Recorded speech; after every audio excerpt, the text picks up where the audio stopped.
ஒண்ணு தெரிஞ்சுக்கிறீங்க, என் பிள்ளைகளை தொட்டால் கொன்னுடு வாங்குற பயம் வர்ற வரைக்கும் இது சரி வராது.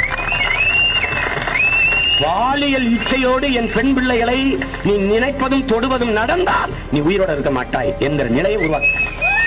நீ எங்க ஆத்தாளப்ப எங்க அக்கா தங்கச்சி எல்லாம் பொம்பளை பிள்ளைகளை அனுப்புவது பார்த்து பத்திரமா போயிட்டு வாப்பா, பத்திரமா போயிட்டு வாடா அப்படின்னு பயந்துகிட்டு எங்க பிள்ளை எங்க மூக்க மறைச்சு துப்பட்டா போட்டு போதுல, அதே மாதிரி ஆம்பளை பிள்ளை நடக்கிற மாதிரி பண்ணிடுவேன்.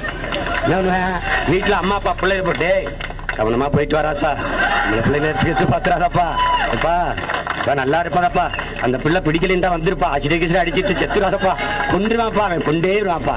அப்பா நான் ஒன்னு சொன்னேனே, பொள்ளாச்சியில 6 வயசு பிள்ளை வன்புணர்வு செஞ்சு கொண்டானா, வீட்டுல போய் சொல்லுவேன், ஆளாதீங்க, ஆறுதலா இருங்க, கவலைப்படாதீங்க, அடக்கம் செய்யாத கொஞ்சம் நேரம் எங்கடா அவன் போடுறான் போட்டியா, அவனை போட இப்ப பதிச்சிருங்க ரொம்ப கிடையாது, 4 போட்டினா செட்டில் ஆயிடும் ராஜா. இது இல்லாம சரி பண்ண முடியாது ராஜா.